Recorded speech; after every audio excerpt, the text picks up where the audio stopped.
Thank you, everyone, for joining me week after week. This is another episode on the live internet studies. My name is Arl Ben Lyman Hanavi, and let's just jump right into our Matthew 9:14 through 17 study. This is a brand new study we started just a few weeks ago, so this is episode number 3 of that particular study. We left off last week, and we're just about ready to jump into reading the principal passage that we're going to be studying from this particular commentary that I made available. But first, I want to make you aware of where the commentary is available. If you go to my website at tetzetorah.com, tetzetorah.com, and usually the homepage doesn't look like this. What you're seeing on your screen right now, I've got everything all blown up for the YouTube video.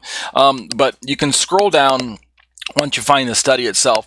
You can scroll down into the table of contents, and we're in the section under Introduction and Replacement Theology, so we're still getting kind of acquainted with what the study is all about. And then from there, we talked about, for the last 2 weeks, we talked about Carm's kind of generic definition of replacement theology, of which I've come to learn, I believe, that Carm and Matt Slick, who heads up Carm, I believe, which is an apologetics website resource, I believe they hold to a position known as covenant theology, which I might talk about later, but for now I don't want to talk about that.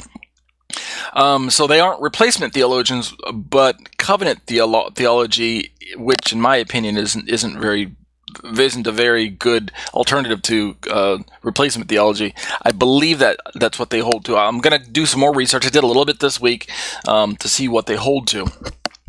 But let's read the verse that's going to drive the study and the one that got me to write the commentary. So looking at my notes here, you can see on my screen, I say, here's one version of Yeshua's parable as rendered from the Matthew 9:14 through 17 reading. So let's read the passage, and then we'll talk about it.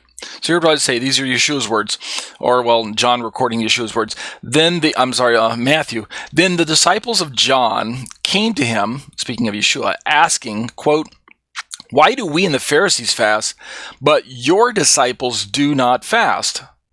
And, verse 15, Jesus said to them, "The attendants of the bridegroom cannot mourn as long as the bridegroom is with them, can they? But," continuing, Yeshua says, "the days will come when the bridegroom is taken away from them, and they will fast."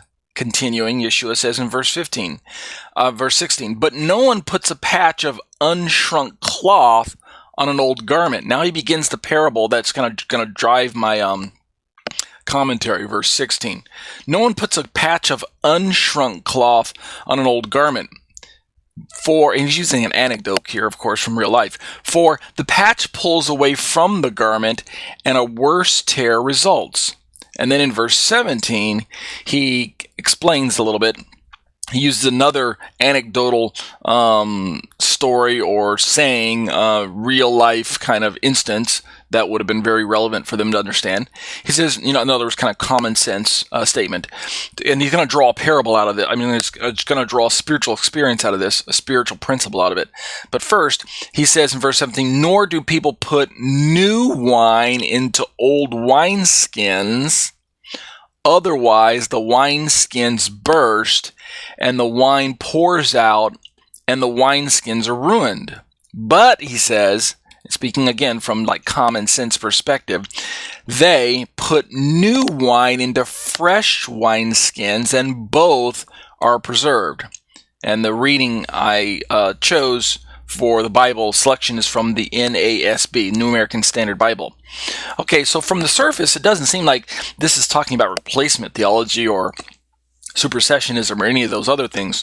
Remember, we defined replacement theology using Carm's kind of dictionary definition. Let me scroll back up into the commentary and show you what replacement theology is defined as in their estimation.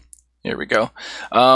Carm says, "Replacement theology is the teaching that the Christian church has replaced national Israel regarding the plan, purpose, and promises of God."